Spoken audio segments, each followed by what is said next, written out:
На трибунах аллеют знамена, облака в поднебесье плывут. На зеленом ковре стадиона разноцветные майки цветут. Hello and welcome back to the Russian Football News Podcast. This week's a little bit of a more auspicious and enjoyable episode for us Zenit fans out there. Now, I have been a little bit critical of Zenit of late, but once again, that efficient machine led by Artyom Dzyuba and Sardar Azmoun up top have won the league in the RPL, and it's the third year in a row. And this week, actually, there's a trio of threes for Zenit, as Sardar Azmoun scored a hat-trick at the weekend as he set a new record of the fastest 50 goals in Zenit history. It was in just 82 matches. And Andrei Mostovoy also signed a new 3-year deal with the Giants. We're going to cover them, as well as some debacle around FNL clubs receiving licenses to getting promoted into the RPL, and the latest managerial rumours regarding Spartak Moscow. To do so is David Sanson. Hello. And Richard Pike. Good evening, James. Good evening, David. How are we all? I'm good. I'm surprised. I really did not expect Zenit at the weekend, and of course, they defeated Lokomotiv 6-1 to end Loko's long winning streak. And Richard, you caught the game. What did you think of Zenit's performance? And did you expect it either? I think we were all kind of stunned, weren't we, with that game? Because going into that game, Lokomotiv they played really, really well. They were really banging form, and we were all saying, before the game, how if Lokomotiv can win this, it drops the gap down to 3 points, and then Zenit would have to go to Ufa for the penultimate game. And Ufa have been, revitalised recently under Stukalov's management, and you just never know. If Ufa then got a win, it could get really interesting. But no, Zenit, they recovered their composure and just absolutely blew Lokomotiv away. It was, just a very dominant performance from them right from the get-go. Some of the goals that they scored were absolutely excellent. The second goal from Azmoun, just a brilliant header from a super cross. That was Malcolm's best game, I think, in a Zenit shirt. That was the kind of performance from him that, that's the kind of performance from him that made you sit up and think, yeah, that's the guy who did superbly well for Bordeaux in Ligue 1 and got that move to Barcelona.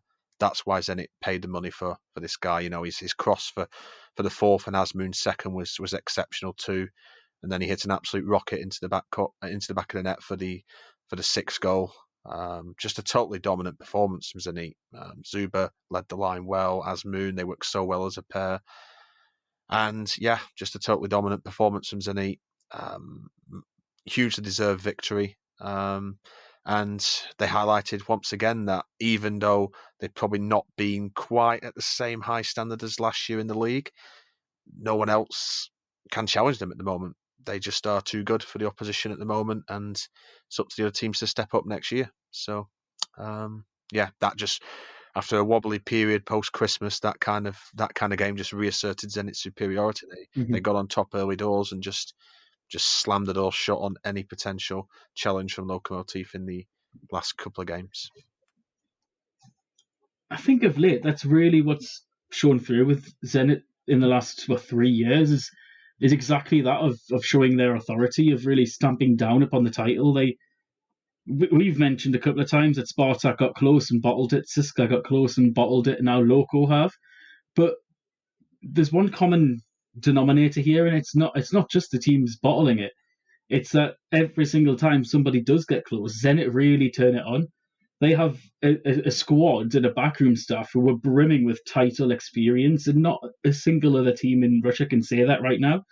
Obviously, with a lot of them really going through rebuilds and bringing through a lot of younger players of late. But I thought it was a real champions performance from Zenit, and it really, if anything, shows why they are the champions. It's that match. The front four, as you said, Richard, which is absolutely brilliant, and Loko, who are arguably the best, if not second best defence in the league behind Zenit, or one of them. I think David might protest to that with Rubin's defence at times, but they looked so solid previously. But they were all over the place at the back. Pablo probably had his worst game in the Loko shirt, and it wasn't just because they were bad, it was Zenit really turning it on. Now, one thing that Loco did have during this run is a lot of wins and a lot of individual brilliance, but the XG and the expected threat, the XT throughout, were not particularly high. And if you looked at the longer term analytics, it was really based upon solid defending and individual brilliance. And maybe something like this, with Zenit really turning it on and being really in form, was perhaps inevitable, or at least the fall of the end of the winning streak was maybe inevitable sooner rather than later. Now, this is the latest of Zenit's 3 RPL titles in a row, like the latest one in terms of distance into the season, being the 28th week that they've won it in. But David, what have you been so impressed by with Zenit this year, and where can they go from here? It's just sort of really how Zenit we go through most of the season without really talking about Zenit, domestically. Where they were, this year we were too busy talking about how poor they were doing in Europe, while at the same time they were still, just trundling along domestically, picking up the points they needed to. Not usually in the greatest of style, not usually extravagantly. It's a bit like how I sort of remember Man United from when I was younger. They would always get the points, even if it took them until the 90th minute of the match. They would always get the points. And Zenit always found a way, even when they were rotating, to get the points. They only lost 3 times this season. 2 of them to Ruben. I will bring that up. I don't think we got a good defence though. So I think it's just that they've got that level of experience around the squad. People talk about Semak. He's probably not a good manager on the wider scale. For Russia, he's good enough, but he has got a very good set of tools at his disposal in terms of money and therefore the squad that he has. It's weird to see a team that plays almost 4-4-2 like Zenit do.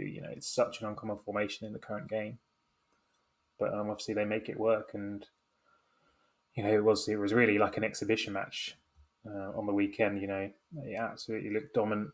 Loco were just not there. Rubczynski, who had been at right back for the last few weeks or so, really suddenly you suddenly remembered, he actually isn't the right back, because he was all over the shop with the goal that Zenit scored 15 seconds into the second half. He just let Azmoun have a free header at the back post, which is never ideal. Literally just let him run 3 or 4 yards off him.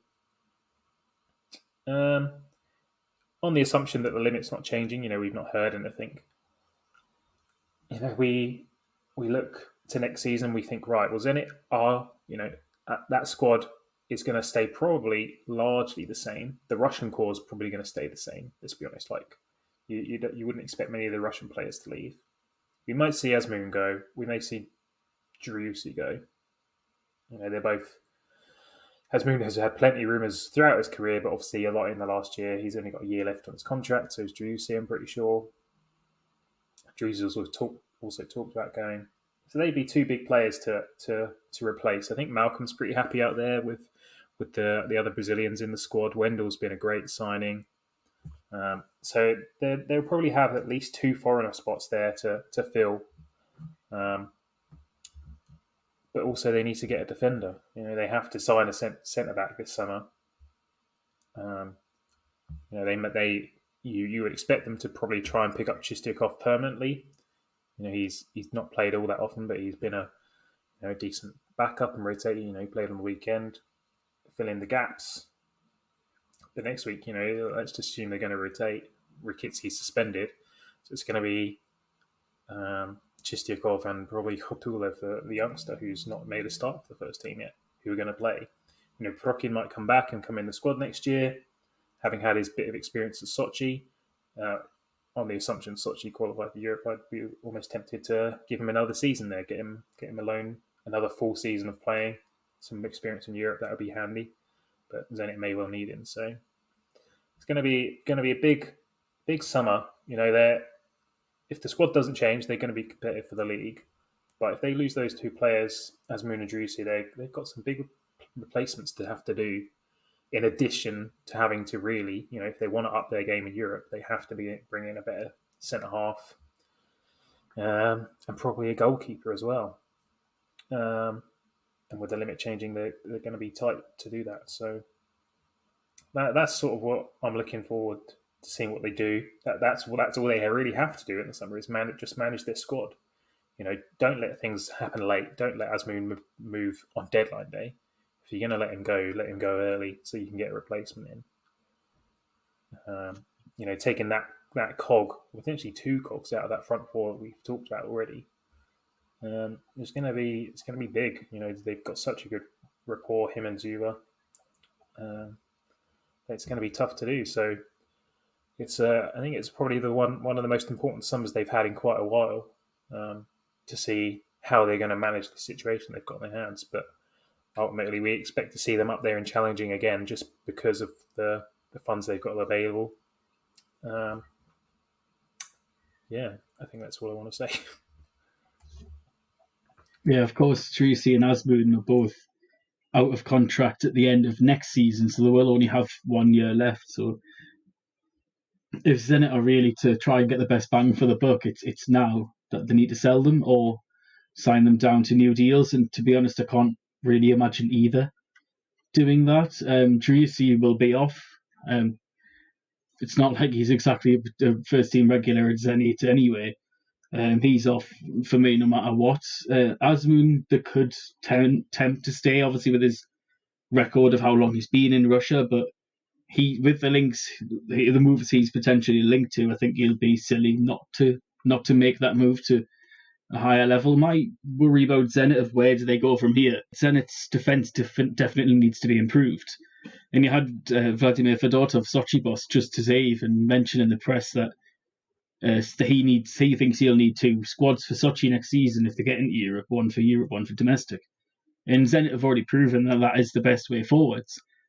But the issue Zenit have is that they have got 2 decent centre-backs. I mean, Rakitsky went far in the Europa League with Shakhtar, and Lovren has won the Champions League and has been runner-up in the Champions League and a runner-up in the Europa League when he was at Liverpool. But both of them, maybe it's unfair to say this about Lovren with the record I've just said that he has, but I don't think either of them are really quite good enough for the level that Zenit are looking to be at, where they're looking to be in the elite, or at least the next group down from that real top elite that's all trying to get in the Super League. And the foreign limit makes that difficult because if they want to improve the defence, they have to go foreign. And then they'll have 4 foreigners on the books if you include Mamana coming back from Sochi, which he won't, but he's technically still a Zenit player. So they need to improve, but they can't do it with the Russian. But then with only 8 foreigner spots, you really don't want potentially 35 to 50% of those spots to be centre-backs because you need them released elsewhere, especially if Azmoun and Jalusi does go. So this potential overhaul is really going to be quite difficult for Zenit to navigate. And obviously with Javier Rebolta joining Parma, the best man to do it's just left. So it's definitely big one for them. But Richard, do you expect better from Europe, from Zenit, and especially from Semak next season? Because that seems to be where he got most flack. Just to quickly come in, and Europe's got to really improve. I'll get on to that in a minute. But just a quick one regarding like the summer transfers. I have heard about Chichakov. Apparently, Zenit are looking to make that move permanent, which I think could be quite interesting. In terms of defenders, it'd be interesting to see if they possibly even look at someone like Ostipenko. I know that they were linked with him before. I think before they got Chichakov, which could be quite interesting. As for the defence, I actually think maybe they might even think about moving Rakitsky on. I actually wouldn't be surprised because he's not been as good this season. Rakitsky. That's the general impression I got. His mistake led to Lokomotiv's goal at the weekend too. He got caught in possession by Kamano, and it's a simple tap in them for Kamano. Yeah, just generally this season he's not been quite as good as the last 18 months, and I think he's only got 1 year left on his contract. So Lovren obviously is the big name you'd be keeping. But yeah, maybe they might move Rakitsky on. I think Mamama's injured again, so I suspect he'll probably be moved on in the summer. I think he's another one with 1 year left on his contract. So yeah, they're probably, if they're going to bring in another defender, they're probably going to have to move Rakitsky on and Mamama on. I expect they probably will with Mamama. But yeah, the big two are definitely Azmoun and Driussi. I think Driussi probably will leave. I think, well, absolutely certain he will leave. And Azmoun, I'd say it's probably 50-50 at the moment. I suspect, though, he probably will go because he's aged, 26 now, and the opportunity to play in Europe, in Western Europe, probably won't have too many more chances at his age because, like I say, the top clubs are recruiting younger and younger now. So I think if he's going to go, this is the summer to go with your Azmoun. Be interesting to see what they do with both those two positions because they're the key positions. It's interesting how they tried Driussi in behind Zuba centrally in the win against Rotor. So it'll be interesting to see if they maybe look to buy a different an out-and-out second striker to replace Azmoun. I saw them linked with to replace Driussi. I did see them linked with Montpellier's Gaëtan Laborde, which that's quite interesting. He's a striker. I think Montpellier play a two up front formation with him and Andy Delors, so that could be something worth keeping an eye on. But I think they've seen them linked with Gabriel Barbosa too, who used to be at Inter Milan. I think he's playing back in Brazil. So with, I think it's Flamengo, I think. So yeah, it'd be interesting to see what Zenit do with those two positions because I suspect they're probably going to be freed up. And then Europe, Europe's the big one for Samak because this will be his third season in the Champions League, and the last two have not been great. The first one was not terrible, but it fell apart in the final game, and the second campaign was just absolutely dreadful. There's actually a crazy possibility, depending on the winners of the Europa League and the Champions League, that Zenit could actually end up in pot one again next season in the Champions League and get a top seeding, or they could be in any of the pots. I've just had a look now on the possibilities, and they could be in any pot next year, because even still be in pot one, depending on results elsewhere. So it's going to be interesting to see what happens with that. Samak's got to do better in Europe. If they can get a pot one seeding again, it's probably going to be the very last time that they get that, given the coefficients tumbled quite a bit. They're going to have to take full advantage of it and at least try and get Europa League football.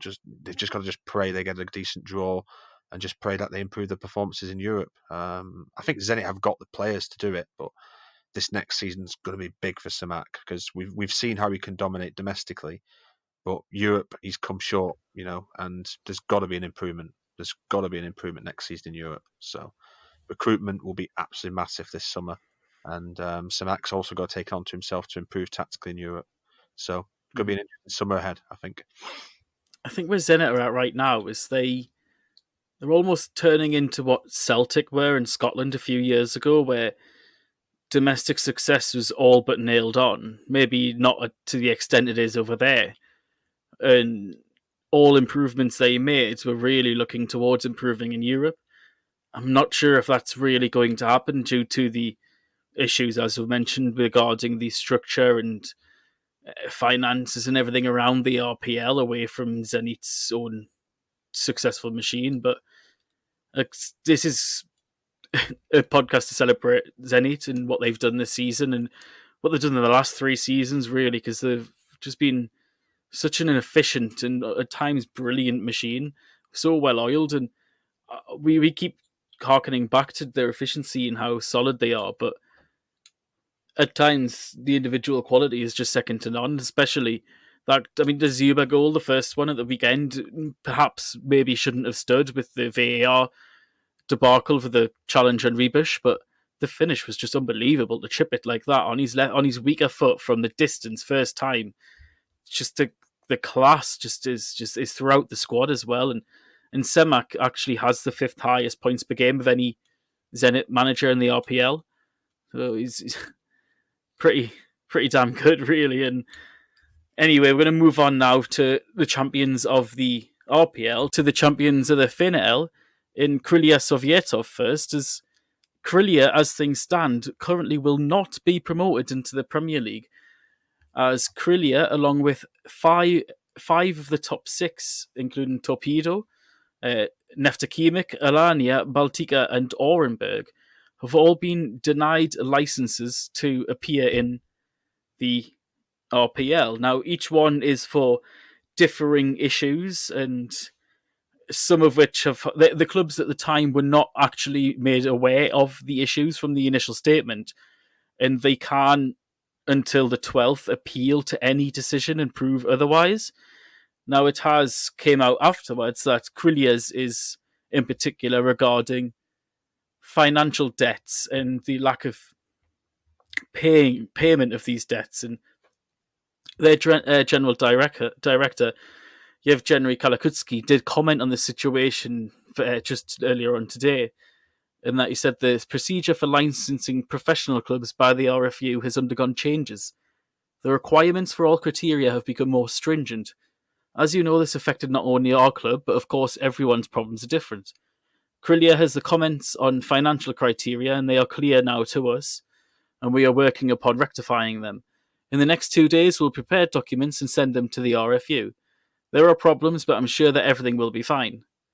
Now, it's generally expected that Crillier could potentially sell some of their bigger assets if we do take these clubs one at a time. And David, you've been covering Crillier quite extensively this year, and one of their players has been linked to Rubin, while another one has just broke the all-time goal scorer record in the second division. Yep, that's right. We'll ignore the off the pitch debacle for a second and just talk about on the pitch. Yeah, they won the league with a win in the week at Spartak 2. It was their game in hand that they had from their cup run. Had to postpone a couple of games. And they went to Moscow, and they just knew that a win was going to be enough to get it, and they did it in comfortable style. It was just a routine 2-0 win, and the man, the myth, the legend that is Ivan Sergeyev scored 2 goals. Could have had a hat-trick, actually. Had a penalty saved to break the all-time goal-scoring record for the Russian second tier, which was previously 38. With his brace, he was on. He's now at 39. The penalty he actually missed was the one for his 39th, which was quite funny. All that pressure, all the goals that he scored this season, and then when it came to that crucial moment, it was quite a tame penalty, actually. But he then scored. It was literally a gimme from Golenkov. Gave him the easiest goal probably he's had all season, like a tap in. Like Golenkov had a goal and basically just gave it to Sergeyev. That's how it was. And it was a nice moment there. He ran off to celebrate, and his teammates did the old, lift him above their heads and chuck him up in the air, which was nice, to recognise that. It'd be interesting to see what they do for the rest of the season. Do they rotate and rest for the cup, or do you carry on playing to go for like 100 points, because that's doable with the rest of the season? Or do you save your best men? What if you play Sergei for the next 2 matches? If they win both their next 2 matches, they end the season on 101 points. Do you play your best team, or do you save it all for Lokomotiv in the cup final? Sergei could carry on scoring one more goal and he's got 40, which is that's a great milestone. So I'll be interested to see what they do there. I was surprised to see that link this morning. Roman Yezhov, one of the crop that came from Chertanova last summer, linked to Rubin. At first, I was a bit sort of disappointed in it. He's one of the older players from the crop, and his numbers this season aren't like blow you away good numbers, considering he's one of the wingers who plays in that squad. When I thought about it a bit more, Rubin need another winger, and he's a left-footed right side player, just like Makarov. And Rubin recently played a game where Makarov was suspended and Kvicha was injured, and our wingers, the backup to our wingers, was not pretty. So when I thought about it more, I thought actually this is fine. It wasn't enough to get me fully excited. Like if we'd gone for like Zinkovsky, I'd probably have been a bit happier. But it actually makes sense in my head, and I'm sure he'll be all right. He scored a cracker against Dynamo in the cup recently as well. So we'll see how that goes. There's going to be that whole squad there for the taking potentially this summer. I was saying just before the pod, I'd read that Krasnodar were investigating Sergeyev, a man who's potentially going to score 40 goals, has allegedly got a release clause of under 400,000 euros, and he's only 25. He's almost at the peak of his career. So that's a bargain for anyone, not just Russian clubs, to go and pick up. So a fully deserved title. from them. They've been fantastic all season. It would be a shame, really, to see that team ripped apart. It's totally understandable. Yeah. Like, you'd presume that a lot of them have similar release clauses due to their age and because they came from Chitanova, a club that every single RPL team sends a lot of scouts to, obviously, for look at the record of previous players. I mean, it would be a massive shame to see that team ripped apart, but Yeah. because I would like to see how they continue together and develop together as opposed to apart. I read recently some comments. I can't remember who it was, but they were just saying about, it's going to be standard old Corellia who come up, not the good Corellia with their young crop of players. It will be Corellia come up, their good young players get taken, and they sign a bunch of old experienced guys and get relegated again. That's what they were expecting. And that's the pessimistic side of Russian football. And we hope it doesn't happen because, we'd like to see them unleashed on the RPL together as a unit. That squad probably plays so well because a lot of them have grown up playing together at Chitanova. So, it would be a real shame to see that happen. Of course, Corellia did have Sergei Kornilenko on the bench again, back out of retirement for the first time recently. So we're better than to get rid of one 39-goal target man in Sergeyev to get a 39-year-old target man in Kornilenko to replace him. And that would be peak Corellia. But no, for them, I really do hope that they can keep as much of the squad together as possible. And as a little cheat peek behind the curtain to the audience, I've really used this whole licensing debacle for a nice little longer term conversation about the top of the FNL and the clubs involved. But it would be great. They are expected, by the way, to pay off these debts and to be promoted. So it's more a matter of when and not if. But if we do move on to a more complex case, that is Orenburg in second.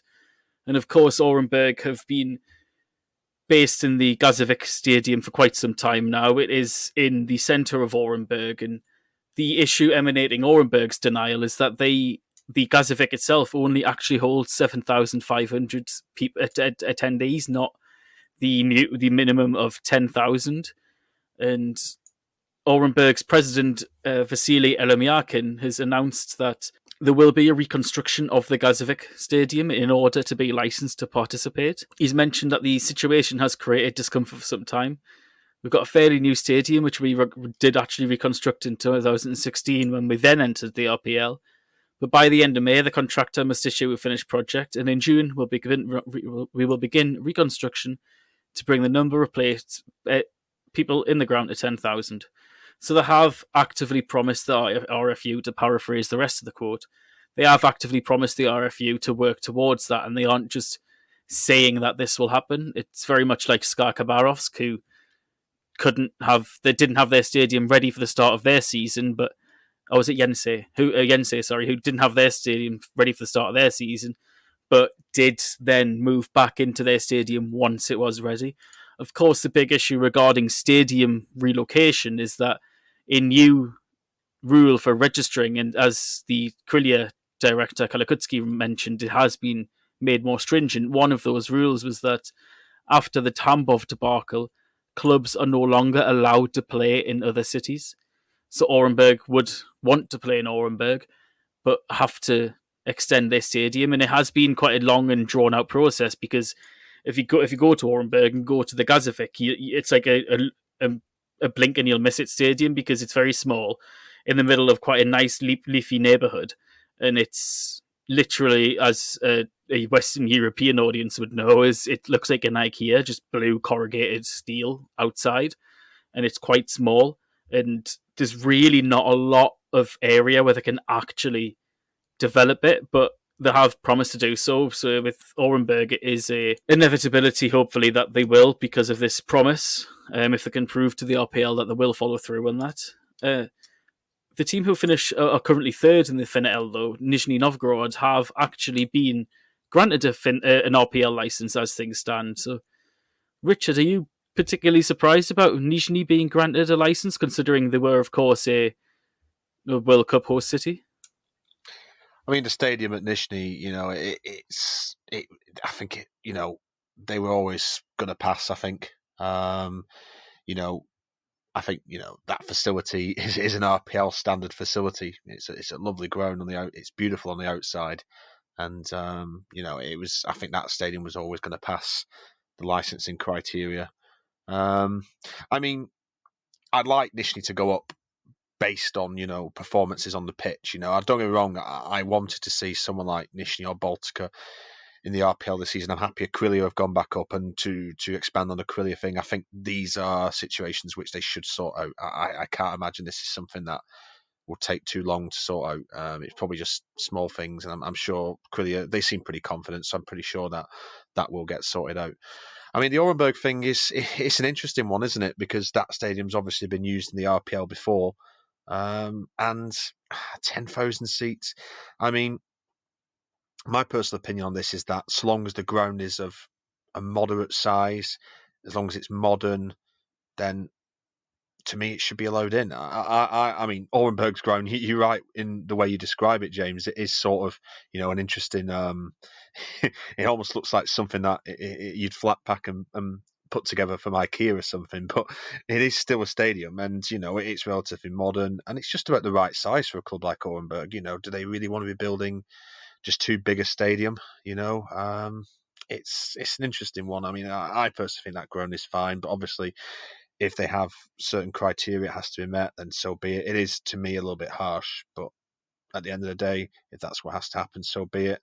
Let's see if they can get that stadium into shape. But yeah, Orenburg, but yeah, Nizhny Stadium, yeah, I think that was always going to pass the criteria. It was, it's an RPL ready stadium. I think it's hosting the cup final this year in the Russian Cup, I think.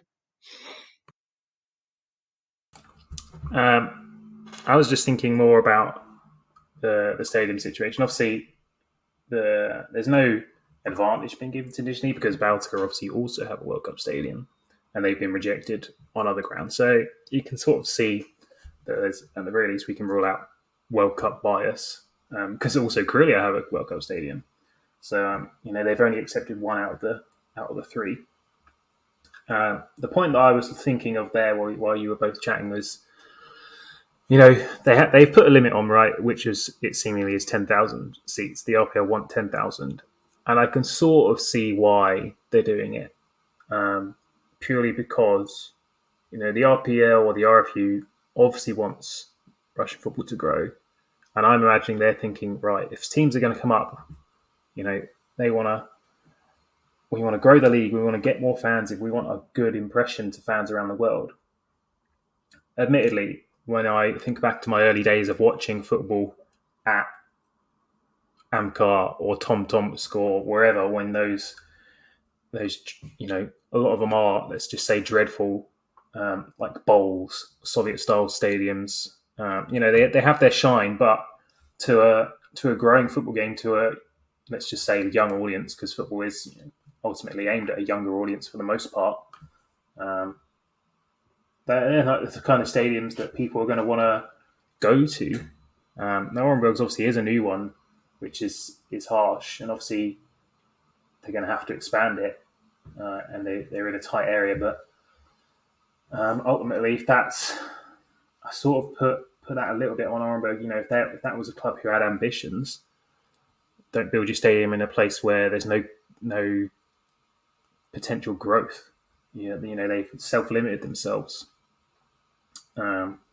So it's a tricky one. I can see why they put that restriction in place. It does obviously hamper the underdogs if underdogs come up, especially Tambov's old stadium. I think if they were having to play in Tambov, I think their old stadium was like 2,500, which is why obviously they ended up playing for the last 2 years in Nizhny Novgorod and Saransk. So yeah, I sort of see it. I can see both sides of the coin in terms of what the RFU are doing, and then also, if a Velez Moscow or Chertanova almost made the playoffs last year until the season was cut short, and what would have happened? They certainly wouldn't have made the licensing, and they wouldn't have been allowed to play elsewhere, apparently. Especially, maybe they would have if you say they're just not allowed to play in other cities, because they could have then played at Luchniki or whatever. But yeah, with the case of like Alania, who have been playing sometimes in Grozny this season, Yeah, I sort of see it. Alanya, I'm surprised their stadium isn't big enough considering they're former RPL champions and things like that. So it's a tricky one. I see both sides of it, and I don't actually know where I fall on it because now I'm seeing both sides of it. I think teams should come up on merit. I see it from a business side, where we also need to make sure that the integrity of the league remains and that it's not going to be a farce. But if a team's done well enough, they should be allowed to play in the league that they've earned the right to play in. So yeah, that was just what I had to add to that. And that is David doing his best Florentino Perez impression, everyone. Saying that football is for the youth. No, I unsurprisingly, because I am a natural-born contrarian, not particularly fond of this rule. If I can, like I say, I agree. I can see why they're doing it and why they think it's the right thing to do. But I really don't think that it is. I mean, it's not quite a Field of Dreams situation where if you build it, they will come. Look at FACL Central, and he's got like a 31,000 maximum attendance, and their average is about 6. Baltika's old Baltika Stadium was too big for their fan base. Never mind the Kaliningrad Stadium, which is now what domestic matches 34,000 maximum attendance, and Baltika's average is about 1,500. So I can understand why the RPL want Orenburg to have the facilities, because if you look at top divisions around the world, there's not many clubs with such a small stadium as that, and it is absolutely tiny. But I believe that football should be a merit, and I don't think that smaller clubs should be stopped getting to the highest level possible for them just because they are small and just because of who they are. I think I'm inherently against it just because the same reasons I'm inherently against the Super League or inherently against the formation of the Premier League when it was. I mean, I can see the benefits of them. I just don't necessarily think it's the right direction for football to go into. Interesting. I mean, this isn't a Russia-only situation. All leagues around the world have certain rules that must be met. In the English non-league, for example, if you're going from tier 8 to tier 7, which is miles away from even the Football League, you must have 500 seats in the ground, not just terraces. Terraced areas, as of now, since the Taylor Report in 1991, and after Hillsborough, are banned from the Premier League. All seaters in the Premier League must be fully seater stadiums or rail seating, which is kind of a mix of both. So this isn't just a only RPL and only Russian problem. What I don't like, and what I agree with the Orenburg director, is that, look, we rebuilt it 5 years ago to meet your minimum requirement then. We're going to rebuild it now to meet a minimum requirement now. And what happens in 5 years' time if we're not in the league? Is it just another minimum requirement? Is it going to constantly increase at an exponential level? That's not really possible for these clubs to keep having to meet. There's no coincidence that out of the top 6, 2 of the clubs who are in the financial issues and have got the licenses denied due to financial issues have got massive stadiums that they really can't afford to run. Of course, with Krylia, that was exacerbated by COVID and by the relegation. If they weren't relegated, they wouldn't be in those issues.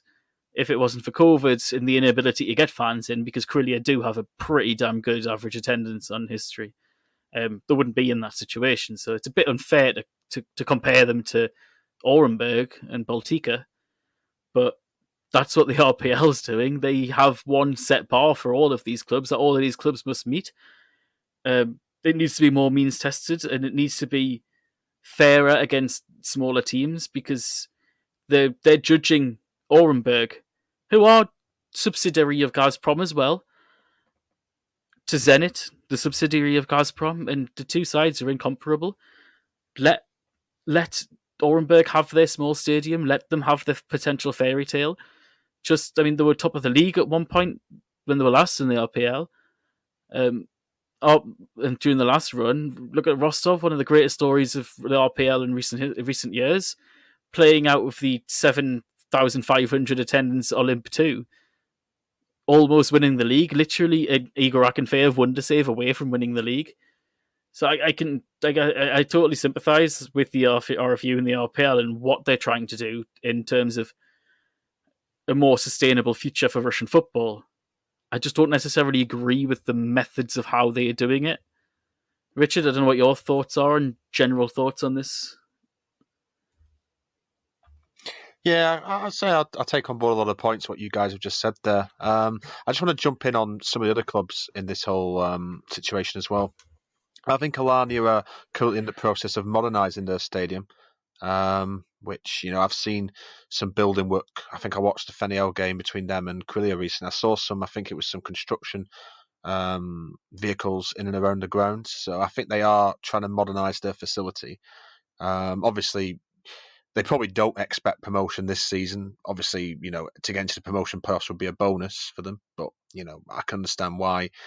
I mean, they probably Alanya might not even see themselves as ready yet for the RPL. I think, the situation there is interesting. Same with Torpedo. They're modernising their ground, although Torpedo, because to be fair to the Russian Football Union, the one thing I will credit them for is to stop the Tambov farce of old. They have now said that they have to be playing in the same city. Now, that obviously gives advantage to Moscow and St. Petersburg clubs because there is stadiums that they can use. If a St. Petersburg club, a smaller one, ever found themselves in this situation, they could probably use Zenit's old ground, the Petrovsky. They could hire that out. And obviously the big one with Torpedo is if they manage to go up to the RPL before the new stadium modernisation is completed, it's the Luzhniki. Now they could afford to play there. And to be honest, the RFU probably won't be against that because if you think about it, the potential for big Moscow derbies, because you'd have 5 Moscow teams in the top flight then would be big. So, and there's plenty of space in the Luzhniki for them. And, they have to continue the social distancing measures. 82,000 capacity stadium, there's plenty of space there. The only issue with that then would be, though, is let's say for someone like Velez, if they were to go up and they've still only got a very small ground, Torpedo have got a billionaire owner who can, hire out the Luzhniki, no problem, but someone like Velez, that could become more problematic because they've obviously got nowhere near the size of fan base Torpedo has got. But I take on board the what you said, James, about the competition aspect of it. You want to reward clubs that are doing well on the field. It should be a meritocracy, and especially turning away a club like Velez, who let's say for example, this is a privately run club. We're trying to encourage more private investment in Russian football. I understand the situation with Orenburg if their ground was just a 2,000 capacity stadium with one old stand and no room for press boxes, no room for commentator boxes, poor facilities for the players to get changed and things like that. I'd understand that, but like you said, it was a stadium that was constructed 5 years ago. So, I'd be inclined to give them a bit of a pass and say, right, you've got 2-3 years to do it up to 10,000. And, I think I remember hearing that the pandemic's obviously had an impact too. So that might have put back the refurbishment. So there's a lot of things to consider. That's one thing I will say. Yeah, certainly. And I liked the parallel, the thought of the Petrovsky. I mean, that's literally what Tosna did before they were dissolved in 2018. They are not based in St. Petersburg, but Tosna is literally about 25, 30 miles outside of St. Petersburg in the Leningrad Oblast. And in these new rules, I believe it is Oblast, not just city. So if, say, Tosna were reborn, they could play at the Petrovsky and they would be fine at that 20,000 capacity Petrovsky. But it's just, I mean, you look at Zenit and they have their fancy new stadium, which is beautiful. It's absolutely brilliant stadium. The area around it's great with the new metro stop and so on. But their stadium was heavily subsidized for by the state the fact that we're owned by Gazprom, and because the state did subsidies for all clubs with the World Cup stadiums. So they were able to go from a 20,000 to 70,000 like that. Well, it's a little bit unfair to ask clubs to build these big stadiums and spend the sort of money that they've got to spend without giving them a chance to make money to do so first, because the money you get from the FNL is absolutely minuscule. Like there's literally no comparison in terms of what you get in the RPL, and even that is nothing compared to other the Western European leagues. So I could see where they're coming from. I just don't like like it. And I mean, Baltika's general director even confirmed that he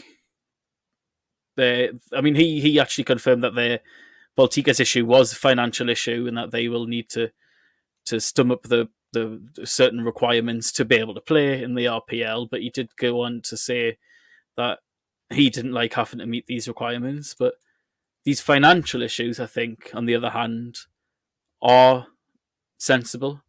We need to stop Tambovs and Angie's and Tosna and Amcar. We need to try and create a more financially secure environment. And I don't necessarily think that just giving somebody or forcing somebody to build a big stadium equates to financial security and stability. So I think Baltika and Krylia don't really have much of a leg to stand on to try and protest them. And to be fair, the Krylia director's like, yeah, fair enough, we'll take it, we'll sort ourselves out, give her a chance. Yeah, what you got to do is look at Mordovia.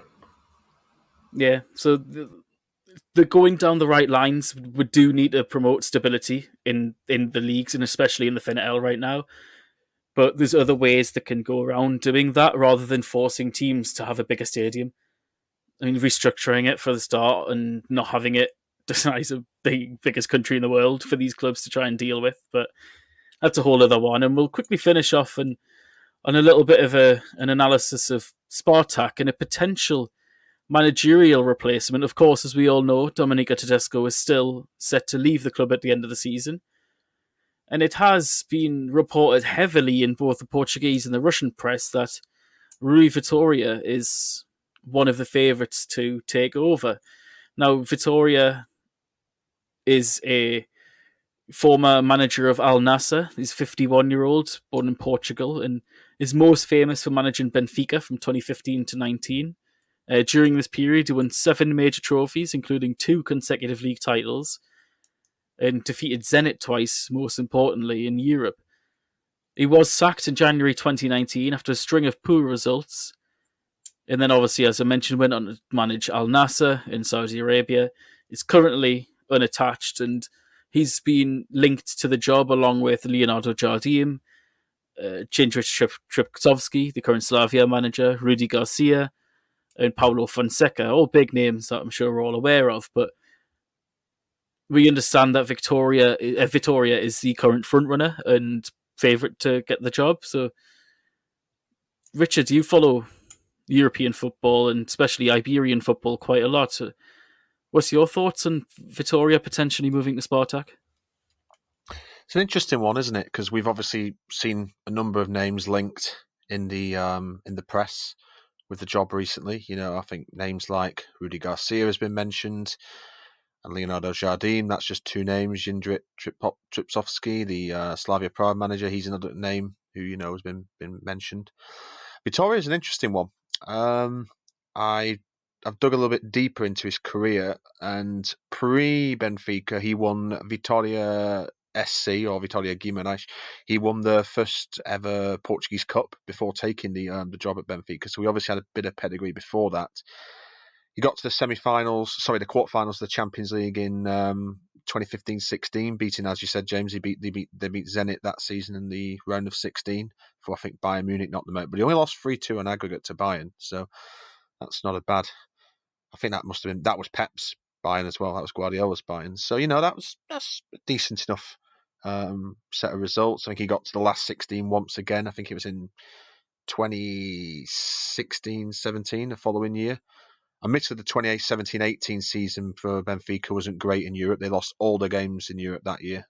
They were in the same group as CSKA, Basel, and Man United in the Champions League. But he has a good record in Portugal. Like I say, two Portuguese titles, 7 domestic honours.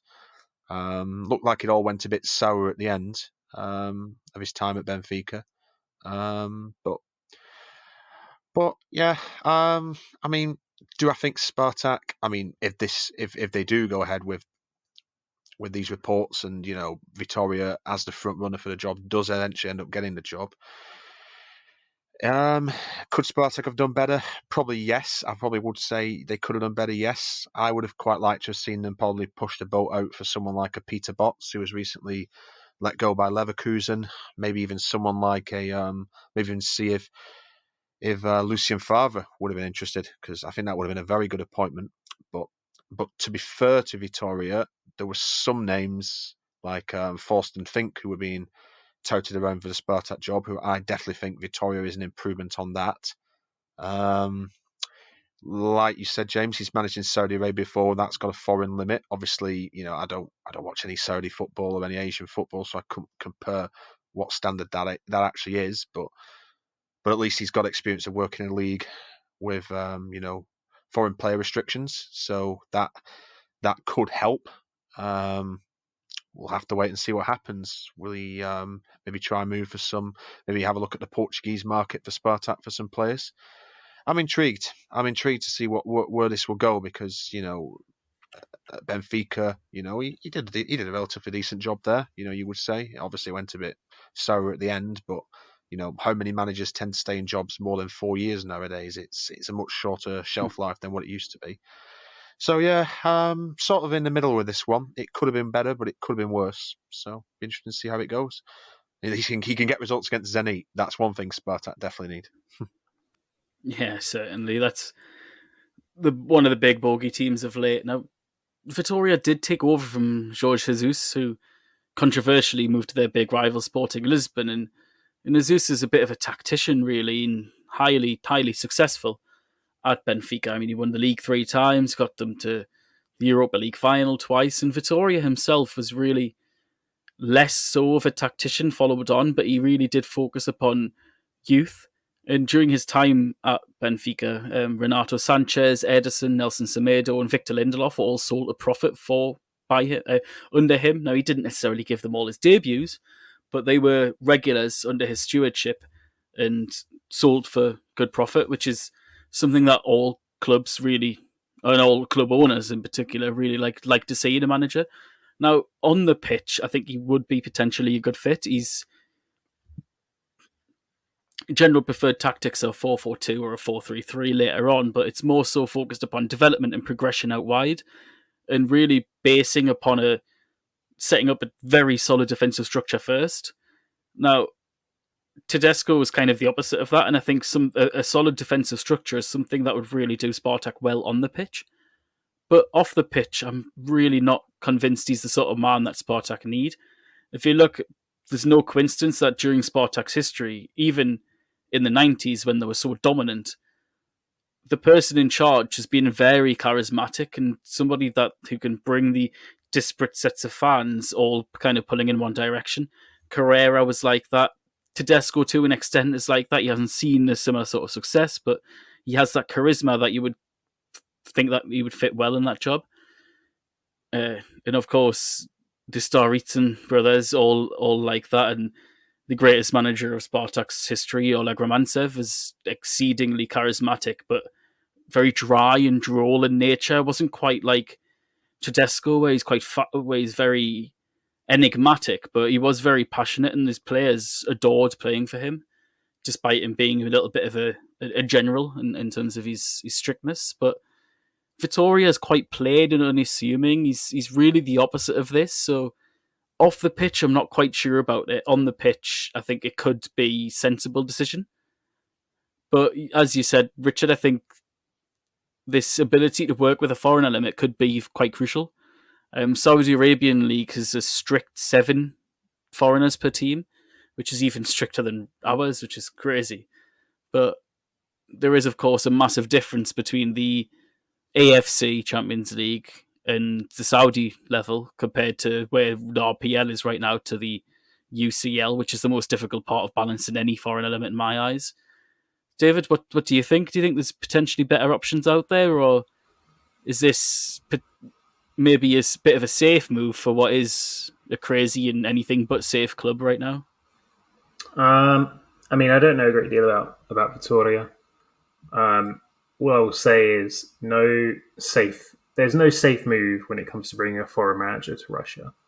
We've seen, the best of the best come and struggle. We've seen guys who have no real experience come over and do quite well. So, I won't say anything until I've seen if he comes in and see what he does. It's a crying shame that Tedesco is going to go just purely because of how likable he is to probably everyone except probably Zenit fans who probably hate him. He just seems like he's not getting the best results out of the team all the time. There are definitely some letdowns, but I feel like that's not necessarily down to his coaching, more to do with the players at his disposal. It will be a big shame because he's such a great character as well to see him go. We'll see. Unai Emery has won the Europa League 4 times or something, and he's going for another final this week. He's one of the greatest. Let's be honest, he is one of the greatest tournament managers probably of all time in terms of that record that he's got. And in Russia, he was, dreadful. And it can happen to the best of foreign coaches. So it's going to be interesting, to see how he would adapt coming in.